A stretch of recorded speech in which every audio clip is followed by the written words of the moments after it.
Miami, Miami, Miami, Miami, Miami, Miami, Miami, Miami, Miami, Miami, Miami, Miami. It feels like Miami. Welcome to the Heapy Podcast. I'm your host, Giancarlo Navas, and with me today, producer and co-founder Brian Goins. What's up? I didn't expect us to go back live so soon. We're so back, baby. We're content is flowing. We got so many news, so much news. Stream Beat co-founder, 2K coach, Draft Beat correspondent Franky G. Draft Beat intro just has spoiled me. I can't do it one single show without hearing it. You want to do it? Well, we could play the Draft Beat intro for Lou and you. Out. Go. It feels like the draft. Draft beat, draft beat, draft beat, draft beat. Draft beat, draft beat, draft beat, draft beat. Draft beat, draft beat, draft beat, draft beat. Draft, draft, draft. Draft beat, draft beat, draft beat, draft beat. Draft beat, draft beat, draft beat, draft beat. Draft beat, draft beat, draft beat, draft beat. It feels like the draft, draft, draft, draft, draft, draft. Welcome to the podcast. I'm your host, Brian Goins, and with me today is Franky G.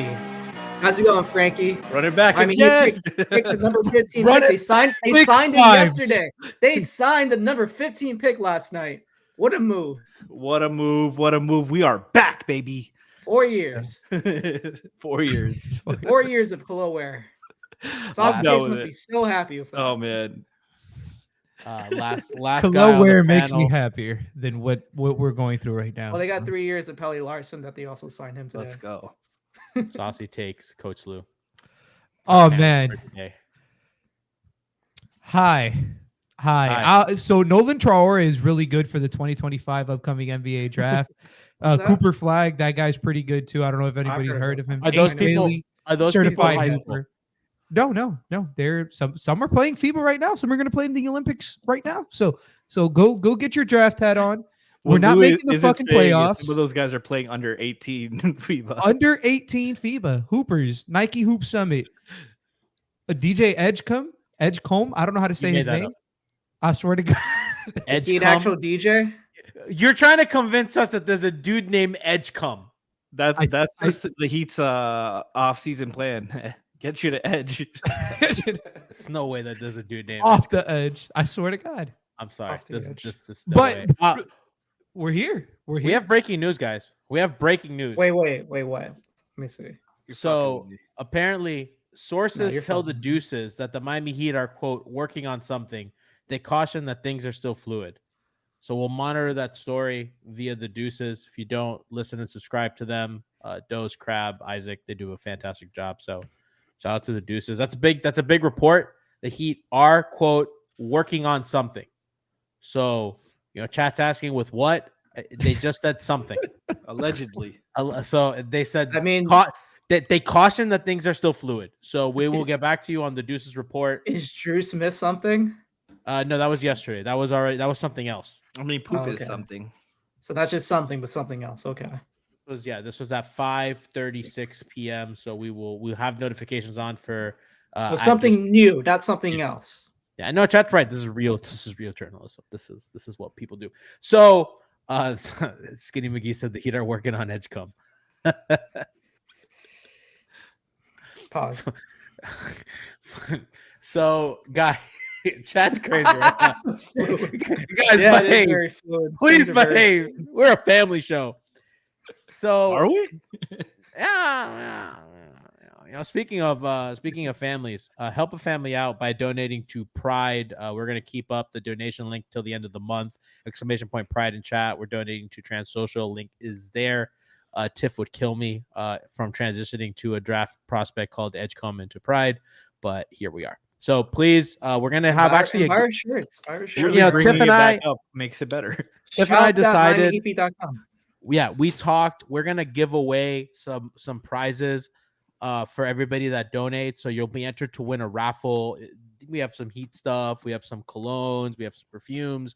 We have like some hats, some merch, some Casey Bannerman jerseys, some really cool stuff. So, we weren't going to do a big Pride show this year because of a lot of circumstances, including my COVID and Pride Month's over. But just because Pride Month's over doesn't mean that, our duty to our LGBTQ plus family is. So we're just going to keep this going till the end of the month. And then at the end of the month, we'll do a giveaway. So please, guys, donate, and we'll keep you updated on that and all the prizes and everything.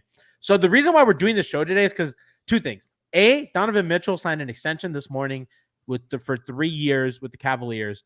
And also there have been conflicting reports about the Heat's interest in DeMar DeRozan. That makes a lot of things really interesting because I believe the only way he can come would be a sign and trade, because it's been pretty reported that he's just not going to take a taxpayer bid level or whatever. So that Miami can't give him anyway. So Brian, we'll start with you. Taxpayer level, yes. Not non-taxpayer level, Miami doesn't have right now. Yeah, they don't have. Yeah. So go ahead. So that's kind of what we're going to talk. We'll get to the Mitchell stuff later, but we're starting with the Mitchell report. So Barry Jackson of the Miami Herald talks about Miami has some interest in DeMar DeRozan. Ethan Skolnick of 5 Reasons kind of disputed that report a little bit. So we're kind of a little bit in the middle right now. But let's just talk about, Brian, the ways that Miami can get DeRozan here before we get to Franky and Lou on how that fits with the team. Yeah, no, it's honestly something that's I'm still trying to grasp currently. I've done some numbering, some cap crunches with my mighty handy dandy cap calculator. Look, it's not going to be easy. I'll just put it that way. If DeMar DeRozan's intent is, where did you go? DeMar DeRozan is he threw me off. If DeMar DeRozan is like seriously trying to get a market value for him at his current 34, 35 season. He just came off, I think, averaging over 23 a game. Like he basically is going to try to get something close to what he made last season, which was just under 30 million. It was like 28, I think, that he was making last season. So look, if Miami wants to get to that number, they're going to have to make some trades. That's point blank. Like there's no way that they could give him an offer anywhere close to that without making some serious trades, meaning they would have to basically reshuffle the guard rotation as a whole, like Hero, Rozier, Robinson. You may end up losing not just one, but possibly 2 of them. Because one, you have to get under the first apron to be able to facilitate a sign and trade. Miami currently is over the first apron at just under 4 million. So if they want to get to that number, they have to even like just get in the conversation of a sign and trade period. They need to still trim salary by at least 4 million to offer DeMar DeRozan $1. Now they need to get under more than just 4 million to be able to offer him whatever starting salary contract he's looking for.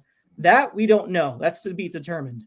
What Miami could potentially do is maybe clear off enough space by trading one of the 3 guards that they have to a team that has cat space, potentially Tyler Hero to, say, a Utah Jazz, and then they clear off his salary, which he's making 29 million, but actually it's more like 31.5 because he actually has a 2.5 million incentive on his contract. That does count, not towards their cap hit necessarily, but it actually counts towards their apron hit, because once you facilitate a sign and trade, you are hard capped at the first apron. We should notice by now, because that happened when Miami made the sign and trade deal to land both Jimmy Butler and Kyle Lowry.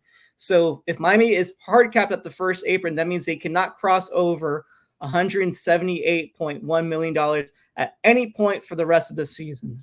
So we're not talking about the second apron anymore. Now we're talking about the first apron, which is something that has been in the CBA for several iterations. This is not new. I think personally, the easiest way this is going to happen is if they trade maybe Duncan Robinson to a team that has the cap space, or maybe Miami can get back a small salary, like a couple of $1 million player, like nothing crazy, someone making a few million. And then basically with the amount of space that Miami would be under, they could offer DeMar DeRozan the non-taxpayer mid-level exception, which currently is worth roughly No, not the 5.2. That Miami has that right now. They can offer that to DeMar DeRozan. The 12.9 right now. They don't have to do anything. I'm talking about the one that's basically the full mid level. No, the one that they don't have access to unless the one that they don't have access to right now. So my scenario is they dump Duncan Robinson to a team that has cap space, or a team that has a trade exception large enough to take him in. Which I don't even think there's a team out there right now that has one that's large enough to take him in. But yes, what Lou was saying, it would be for the non-taxpayer mid-level, which is just over 12.8 million starting salary. Which DeMar said he wouldn't take. Which it doesn't seem like he's willing to take right now, but that might be all that's left for him, because the Lakers are trying to sign him to a similar contract, and they don't even have that space right now unless LeBron basically takes a significant pay cut. It's basically the same offer they were pretty much trying to get Klay Thompson to take. So Miami could get there if they trade one of their three guards.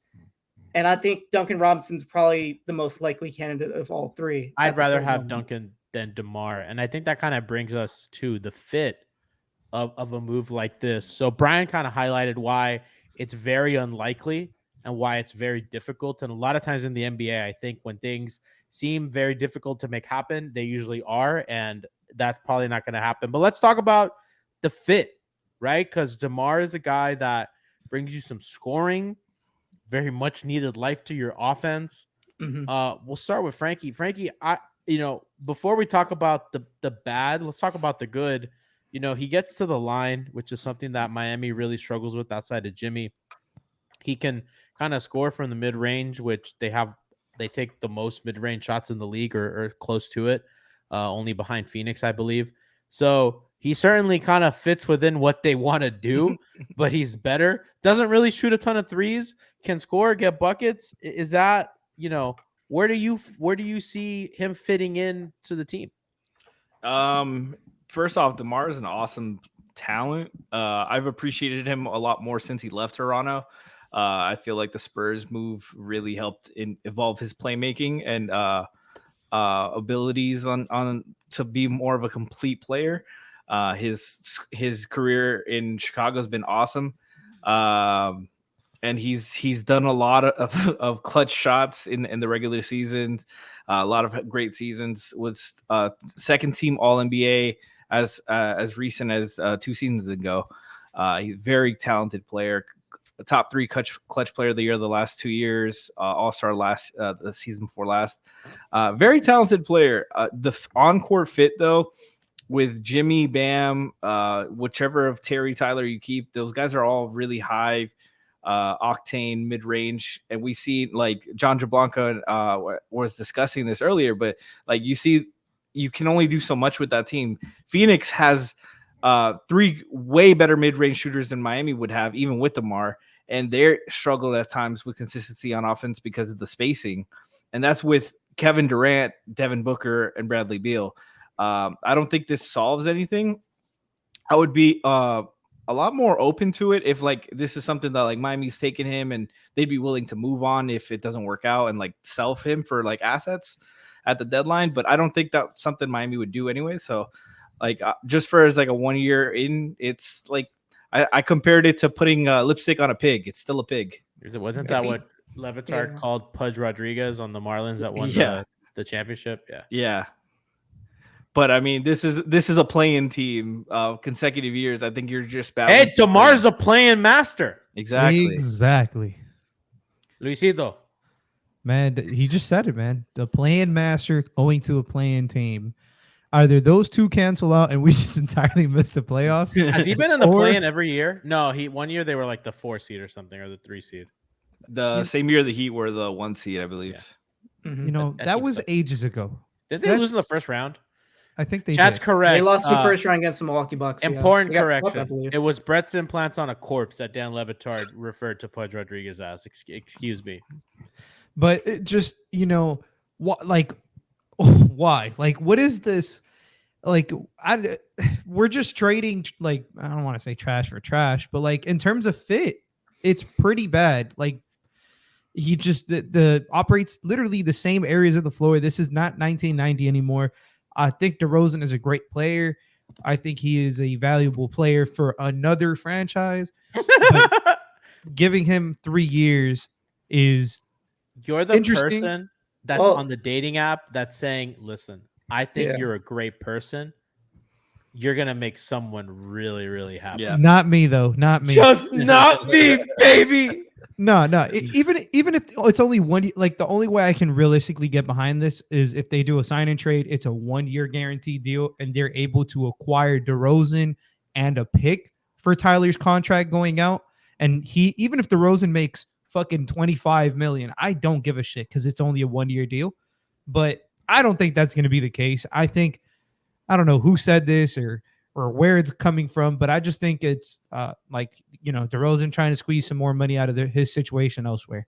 But I'm good. Whatever it takes to make this team as bad as possible next year, sign me up for. So the example scenario I had, I didn't even have it as a sign trade. I just had it basically as him signing the mid-level, which if he signs a mid-level, it doesn't have to be for 3 seasons. It could be correct. I think it could be as short as 1. I have to double check, but essentially it doesn't have to be 3 seasons. A sign trade does have to be for 3 seasons.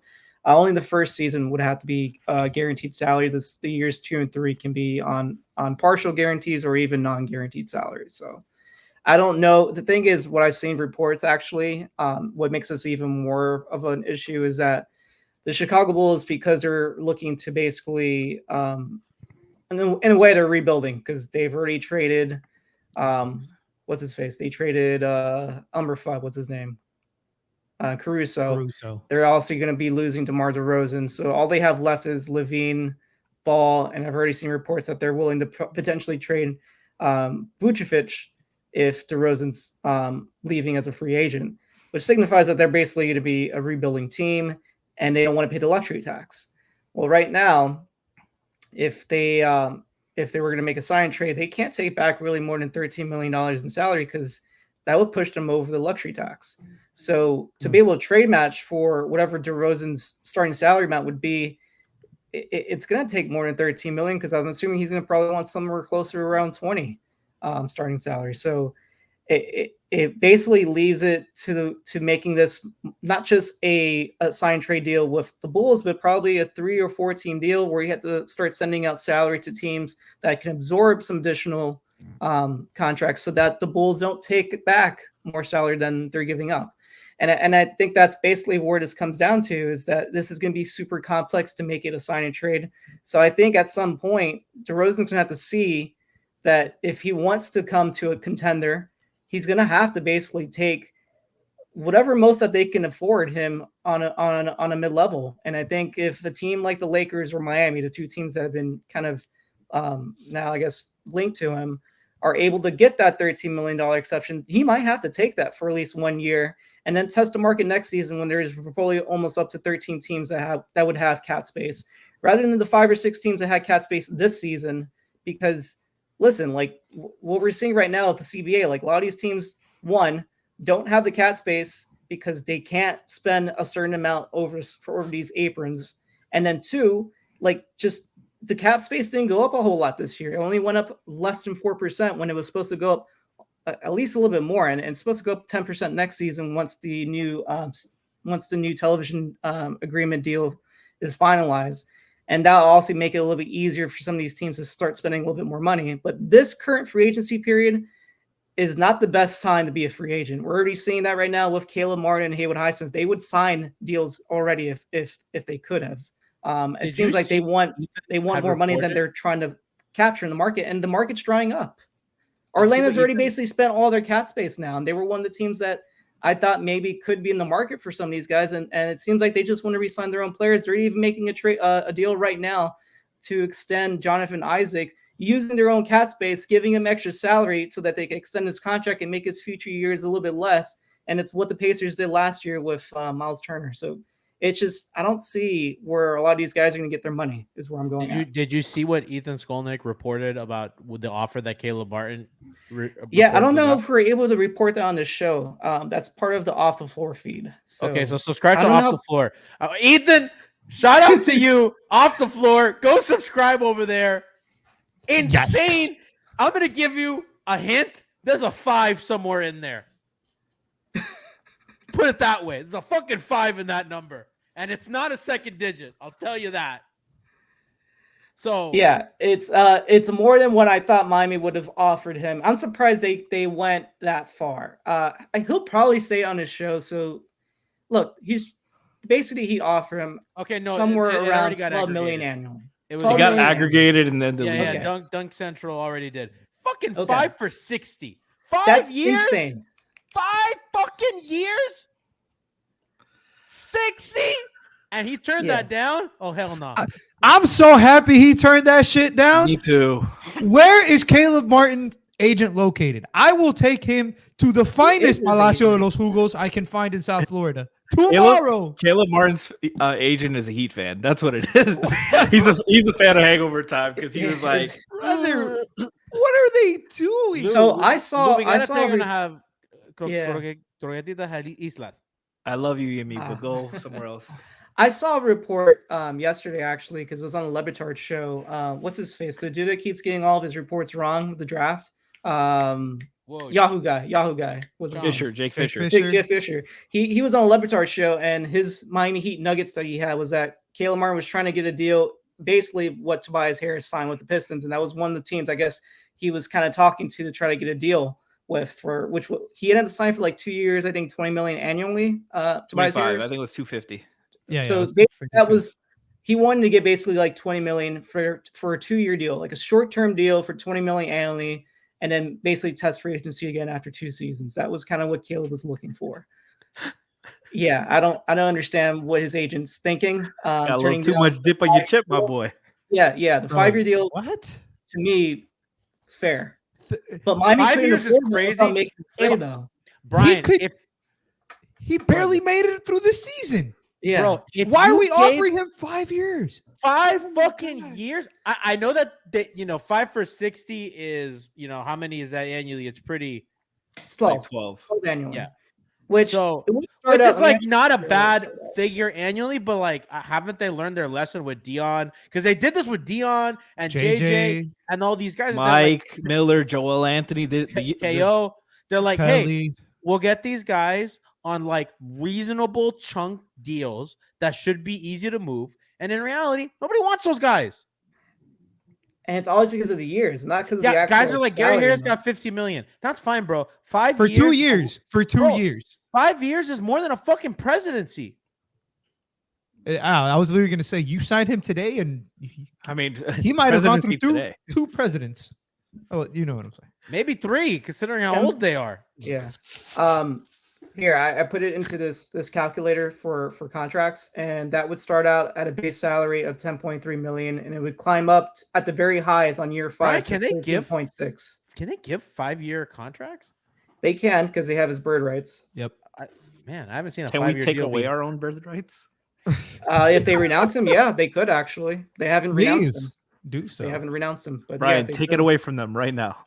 Please. I can't Yeah, do nothing shit. about that. Strongly worded Uh, email from I Miami. mean, Heat in a Victor way, Carolina. they should keep his bird rights because at this point, he might need to be signed trade to a team that doesn't have cap space if he wants to get the contract that he's looking for. Perfect. Lou wants some Perfect. second round picks up in here. Perfect. Send his ass somewhere we can get some seconds. Oh, Lou's so happy. Lou and Hot Take Harry. I to be honest with you, Loki want them to sign and trade him for second round picks so that everybody who said we should have traded him last season can shut Oh. the fuck up. So that here are the seconds that we were supposed to get for Yes. him. That here, I want those seconds. Including yeah. myself. I'll shut up if they trade him. Edgecombe, here we come. Please. Is he a second round pick though? No, he's like a No, first no, round, no. right? He's a first Brian, round pick. did you remember the situation's fluid? Oh, okay. That's true. You know, Yeah. things are fluid when you edge. Jesus Christ. So Heyo. hey, he could slip. Hey. Huh? Hey. Wait. Are there protections on those pick? Oh, buddy, listen. The best Bring picks it. are unprotected. Oh my God. They are. You get the highest. You get the highest draft. Yeah, it doesn't matter what the pick is. At the I end of do the day, think you that get to he keep it. should use protections on their picks. They don't want to commit to something that they can't cash. There you go.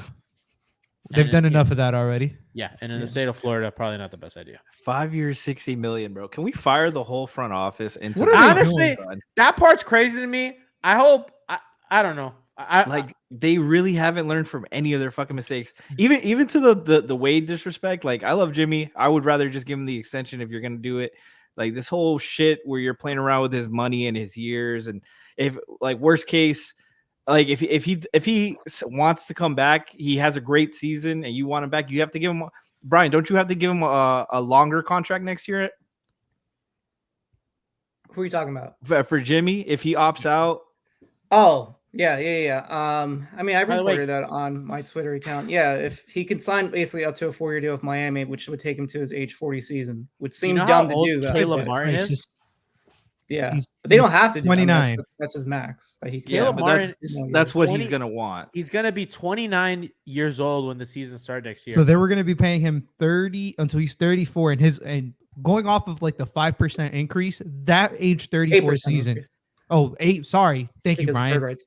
That shit could have been fucking how much? I don't know. Well, with 60 million, it Too spreads much out money. a little bit easier for Miami. It would start out as low as $10.3 million in year 1, and then climb all the way up to $13.6 million on year 5. Okay. I'm assuming $14 there'll probably be maybe a player option if he wanted to test free agency at age 34, which makes no sense. But should be a team option for 5 years. The Should fuck be are like we- the last 4 years unguaranteed. we'll see. Yeah. But then that's also possible that maybe the contract offer that he got, It's probably had partial guaranteed salaries on the last few years. I mean, Duncan Robinson technically has that right now on his contract offer next season, where he's supposed to make 19.8. More than half of that's actually non-guaranteed. Sorry. Hey, if So, Duncan has a yeah. great year, he opts out. Yeah, he could. or Duncan- no, he will opt out I because saw a lot of guys really eager to trade Duncan for like a guy like DeMar or something, and I gotta keep it real. I just think Duncan's better than DeMar for Miami at this point. And the guys in the And chat. the guys in the chat, I think that, and I DeMar's a guy that is really complicated because I think he's a good basketball player, and obviously, like I think that he helps your regular season output. I have concerns in the playoffs. I do think that he makes them a little bit small as well. I think Chicago has a lot of issues with their size, and I think that adding another minus defender into your guard lineup, or a guy that has played power forward a lot for Chicago, that's not a guy that I think you could put at power forward for Miami. I don't think they can really survive defensively, considering that you're already playing Rozier. You're already playing Rozier a lot. Butler is getting worse every year defensively. So I think it kind of like makes it complicated. And I think that like adding pieces to this team is already difficult because, and we've talked a lot, how they have a lot of guys that have some flaws, right? So you have like their two best offensive players are not high output 3-point shooters, which already makes the fit a little funky. They're not the best pick and roll partners when they are in pick and roll together. That's something Frankie and I and Lou, we've talked about all season long, that the Jimmy Bam pick and roll has just been one of the most underwhelming things that they've had. You have a lot of minus defenders. Like you're playing Duncan Robinson a lot of minutes who you need to help your very anemic offense, but he's not making a difference on defense. You have Tyler Hero, who while competes is having that same issue, and you kind of need those guys for your offense. Rozier's another guy. So you're really juggling all these kind of different plates. It's like, okay, how can Eric Spoelstra find a balance where we have a somewhat productive offense, because their offense is pretty abysmal, but it has to just stay afloat, and have a defense that'll get us to compete, right? And then you have the bench guys like Kevin Love, who again, not winning you any defensive awards or anything. So all these guys that we've talked about, they all have warts, and they're just gonna have to. There are a lot of these imperfect players, and they're available for a reason. I can even understand Miami being like, we just gotta keep somebody, and Caleb opt out. We'll give him the years of security at a low figure, at a tolerable figure, I should say, because you're thinking, okay, well, Duncan's contract's up soon, and we can kind of play around with this. Maybe we flip Rozier for 2 guys, or blah blah blah, but at the end of the day, like if I get DeMar, it's like you're trying to like pivot. You do like what Brian suggested on the timeline. You give him like a big hefty deal right now, non-guaranteed the other ones. You figure some stuff out to give yourself some flexibility, because it just kind of looked, guys, it reminds me of the Houston Rockets when Westbrook got there. Right. So it's like you have this Rockets team that built up to what they were, like a very worthy adversary and truly like a title team in any other era, if not for the Golden State Warriors that were just winning everything. And they had to trade Chris Paul for stuff. And every time they trade one of those blue chip guys, you get back like diminishing returns every single time. And I think we're getting to the point of Miami's kind of build that they're going to have to start trading some of these guys, and where they're going to get back worse pieces every time. And it's going to be like a very slow decline. Although I don't know, it's their regular season output's so pretty horrendous. It's already declined. Well, is our point. Like, just commit to the decline. Like, we've already seen the decline. The decline has been here for 2 consecutive seasons. We barely made it to the playoffs both times. Like, and Lou, they're stubborn, man. Like, they're so fucking stubborn. It's not even the fact that he's asleep. He's awake. He's just like, I won't do it. I won't do it. This is how we do it. It's going to work this way. They haven't even shown us. I did it like this in 2010. I can do it 15 years later. It's a new CBA. It's a new fucking league. And you don't have 27-year-old Dwayne Wade on your roster. You don't have it. And if I'm not saying Bam is Dwayne, but you should be committing to fucking the 26-year-old and not the 34-year-old. Like, it's simple. Like, it's right there, man. Suck for a year. Who gives a shit? We sucked anyways this year. Like, let's keep it honest. It was bad. This whole team was bad to watch, especially once. You know what's funny, G? They got worse to watch when they got healthy. That was the funny part. The healthier they got, the worse they got. So at some point, commit to the fucking youth movement. You made 2 picks this year. We saw strides from Nico last year. We saw what Jaime did. We know who Bam is. Your pick next year is in a fucking loaded draft. It's lottery protected. Shut the fuck up. Suck this year and go get Edgecombe. It's that simple. You had me until Edgecombe. No, but really, I'm not even like realistically, man. Like move off the cap space. Yeah. Cap space is the most cap space and draft picks are the 2 most valuable things. Am I wrong, Brian? Is that a cap? I would say if you were trying to, if I was a GM for the Heat, I was basically joining the team right now. Like, say I took over Andy Ellsberg, yeah, I would basically try to commit to loading up in as many first round picks, exactly, and trying to clear off enough of these loaded salaries so that I could become players in free agency like the Sixers were this year. Because I think one thing that I honestly hate about the way the league has shifted is that in order to get a star player now, you have to have at least 4 to 5 first round picks. And then extra stuff like a young player to entice a team to unload a guy that's not even like a top 20 NBA player half the time. Like fucking Mikal Bridges. Like, what the fuck was that? He's not even an all-star and he's getting crazy offers. Rudy Gobert. It's just like whatever happened between the shift, because it never used to be this case when I started following basketball back in 2003. To get a star player like a Shaq, it only took 1 first round pick. And nowadays, like, you have to have at least 5, almost 6 first rounders to get in the conversation, to get a guy like Rudy Gobert. Like, what is going on, Brian, with like, there's basically, like, this is exactly what happened. The economy in basketball has inflated. But the thing is that the fucking first round picks, like, you can only have as much as 4 of your own in a 7-year span, because that's how much you can trade with the Stepien rule. And Miami continues to put protections on their picks, so they usually only have no more than like 2 or 3 at a time that they can trade in a given year. And right now they only really have 1, but they could potentially make it 2. It's complicated. I think, but like, still, yeah, it's just crazy. I hate it. I think that, like, the issue right now, and I think that, you know, if we're gonna diagnose the angst in the fan base, is like, the team is clearly like committed to trying to like not be bad, right? They clearly like they project that they're trying to win a title, right? They try to keep as much of the team together, and I think that frustrates fans because they're stuck, right? They're literally gridlocked by their cap and by their, you know. And again, it's like I tweeted earlier, like, we're not in the front office. I don't know what Tyler Hero's actual value is. I've reported that last year they could have gotten, you know, draft equity for him. I don't know about now, but clearly, like, every year he's a little bit less desirable as he gets older and as he becomes a more finished product as a player.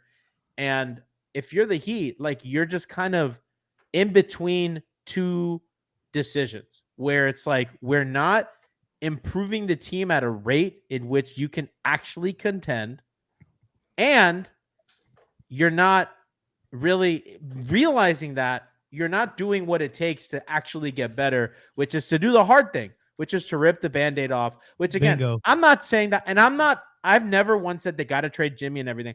I don't operate like that because I understand why an organization wouldn't want to do that. And I think that like basketball and like team building is more than just doing the optimal thing every time. I think that like keeping a guy like Jimmy here, you know, to honor his legacy, I think that matters for generations of fans. I think that matters for people. I think that matters for butts and seats. I think that it's not so simple of just, you know, being Sam Presti and being very like cold about it. And, you know, it's just, I think it's a little complicated, but so I understand where the org's coming from, but surely like, I understand the fan angst. I understand, like, you hear it in the panel, like Lou is pleading, like, please, for the love of God, get me Edgecombe, you know? And Frankie, I know that you're the same. We got Moose in our chat and saying like, I want draft picks. Brian is like, Brian is like trying to figure out on an Excel sheet how they can improve. And he just keeps coming back that he's like, this all looks really hard. And it just seems like they're at the end of the road.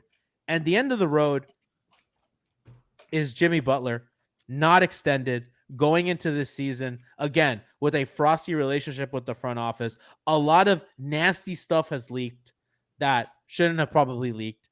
And there's clear animosity toward the organization and its star player. And they got to get Bam wrapped up like ASAP. That has to be priority number one. And they have to find a decision to make on Butler, whether that is committing to him and extending him. And if they do that, then we have an answer, but they have to find something. I mean, but we've already seen Pat Riley already said he doesn't want to offer the extension without this year. If that's the case, I don't blame him, by the way, because I thought agree. Jimmy's regular season performance, you Mhm. cannot win basketball games when a guy that's eating your cap like that is fucking basically no showing for half the season and who's not playing I defense agree. at the level. So it's like, I get the Heat are like, we can't win. If you want to get paid like that, you got to fucking show up to work because we can't win without that. We can't win. We can't win because the guys that we have aren't good enough.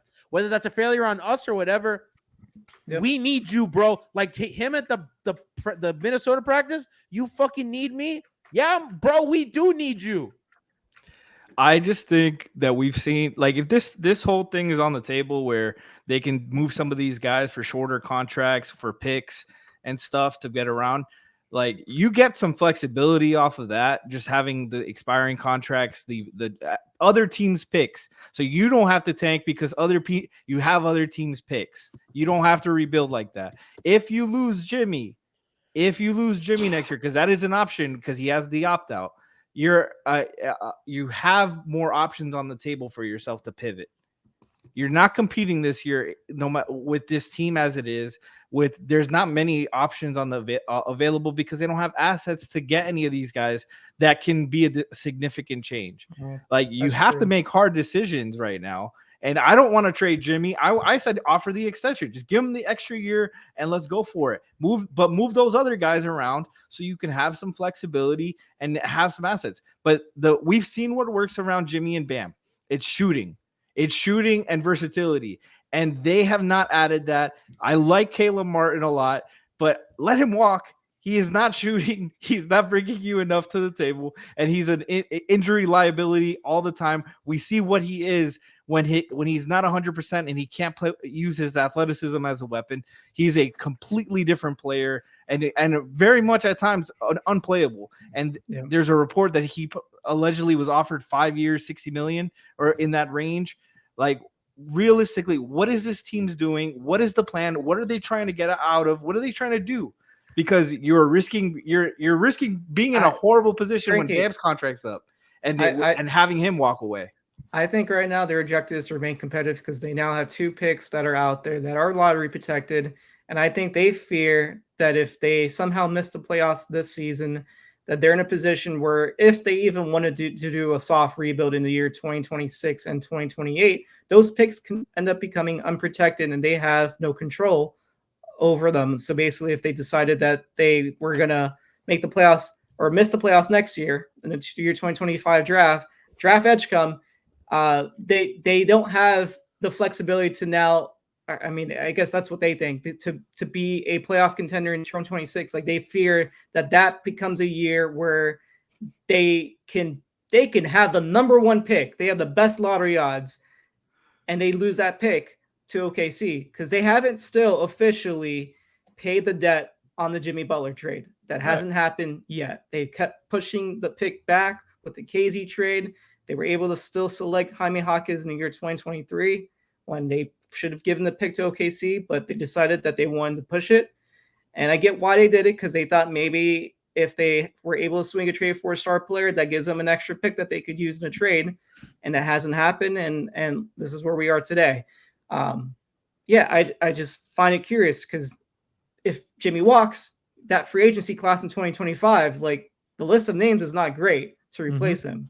You got Fred VanVleet, Rudy Gobert, maybe Kyrie Irving, Ben Simmons, Brandon Ingram, Chris Middleton, Julius Randle, Jalen Brunson, for all intents and purposes, re-signing with the Knicks. Yeah. And then Brook Lopez. Like, these are not guys that are gonna catapult you to be a playoff contender. But you have flexibility. If you move Jimmy now, like Brian, if they trade him, correct. If they trade him, then yes, I don't think they'll trade him for picks. It makes it a little easier to kind of, rebuild. Yeah, they're gonna try to trade him for like a guy. Yeah, which is which is something that originally I was not in favor of, but if they trade Jimmy and they get somebody who's around Bam's age that they realistically trust without giving up assets for, like, our assets are already very bare, as they Brian trade stated. Jimmy for stuff and they'd get a third team to send that stuff. That's what and get somebody in return to get a number 1 talent that is like unhappy somewhere where Miami doesn't have the draft equity. They send Jimmy to a contender, and then that, kind of like a 3-team where somebody sends stuff to a third team. Yeah, that third team sends a guy. Who that player could be? Jalen Green. No, I think that player that G's talking about, I think that player could probably be Damian Lillard. No, I'm not doing that. Not a 35, man. I'm looking at future free agency classes. He's too old. He's too old. I think that could be the guy. I get it, but my whole thing is like that's it, man. It's a shift in timelines. Like, I want a 2-way player, no more. Yeah, I agree, but I'm looking. There's not many guys out there. My thing with it, Ryan, is theoretically, if Miami was to suck this year and they were to like trust their young guys and develop, do you think they're going to be bad in 26 once they have these guys a little bit older, developed, and they're adding a lottery talent? I don't think they're going to be bad. We saw Spoelstra go 41-41 with the fucking horrendous team. Like, there is the 25 draft is way better than the 26 draft. Exactly. Like your chance to get out of this shithole that you've put yourself in terms of asset wise, in terms of cap space, in terms of everything you need, is literally one off season away. It's somebody is gonna trade you for Jimmy Butler. Like, Jimmy Butler still has value to, there's at least one franchise who is willing to part with at least 2 to 3 first round picks and a viable, decent offense, even if it's just like somebody who's on an expiring, but like somebody in that range. It's can you, how much can you look in the mirror and say, you know what, we fucked this up for whatever reason. We just, you can say for whatever it is, man, but like, we couldn't get over the edge. So now we're bringing Edgecombe. Like, it's just that simple. And it all comes back to Edgecombe. It always does. And not only that, but you move Jimmy, you move these guys for bad players, for shorter contracts and picks, and young players or whatever you can get. Exactly. You have assets to trade now. So it's not only the free agency. It's like, hey, all these teams, every time these players come up in trade negotiations and demanding a trade, they're like, I want to go to Miami. Miami has nothing to fucking offer. Now you fucking do. Like, it takes some balls to do that shit. I understand. But there's nobody who has better fucking job security than the Miami Heat front office, because they can do no wrong. They fucked up and they get out of it. They get time to get out of it. Doesn't matter what they do. They have the time and the resource to do it. Like, I look at Presti. Presti turned Serge Ibaka into Shea and all these picks because he kept flipping shit when it was time to flip shit. And look at they're also in a different circumstance, Frankie, where like they, and I think comparing situations is not fair. The Thunder, they didn't have. That's just an example. I'm just saying. They were bad for several seasons. Like, they have to build that way, because they're in a small market, and they, Miami doesn't have to be bad for 10 years or be bad for 5-6 years. Like Right. they don't have to live that life because they fortunately live in a desirable city. Yeah. You know, But that's the thing, G. There's 3 ways to add talent: is draft, trade, and free agency. He'd have no cap space for free agency. They have no maneuverability there. They never draft high enough to get that elite talent. So they have to get super lucky there, or they give up the picks, or they trade their picks, and then they have no picks or young assets to trade. So they have no picked way in the to top fucking 10 since build. Justice. So it's a draft. It is a draft like CBA. Free agency is like it's fictitious at this point. Like most of the time, no teams have cap space, so like you need some kind of assets or something to send out. And like if Miami was to clear off these books, man, like next year, if I was like my ideal situation, it's literally just Bam, Nico, Jaime, Ware, and Larson. Keep them kids under contract, and you have enough salary and bring in the salary like. Just salary cap completely to sign Julio. There's nobody in the 2025 class I just mentioned. You can use your cap space to get guys. You can, Brian. It doesn't. That's the thing. The thing is, I think the disconnect is you're talking about a franchise that has not operated that way in the history that I've watched them, and that's why they're here because they don't learn. And they somehow still won 3 titles. You know what happens when you put your hand on a burning stove as a little kid? Because they drafted Dwayne Wade. And you don't do that shit again. Goins. You know the problem, Miami, they're masochists. Because they drafted Dwayne Wade because they got bad because they weren't good enough. They're only going to draft that high again unless they have a crazy injury season again next year. It's possible. They decide that by then, hey, we have to trade Jimmy. Just like they traded Shaq kind of reluctantly after 2 years. Okay, well, for 3 years. Adapt or die, as Eric Spoelstra says. Adapt or die. Multiple ways to team build. Sean Marion was the last time they've got a first-round pick in a trade. Okay, Brian clearly doesn't read the private chat where I said we have a 5-minute out 7 minutes ago. So he's muted. I have a volleyball game to go to, so I'm cutting this conversation very abrupt and very short. We would have had a good ending if Brian had done his job. So love you guys. I thought we had some really good discussion. We will hopefully, we'll, like I said, we'll be as news comes out, we will bring it to you. Please donate to Pride, !Pride in chat. We're doing a giveaway at the end of the month. Shout out Lou, Frankie, Brian. Shout out to me. Wish me luck in volleyball. Peace. Donovan Mitchell, 2026. Feels like the draft.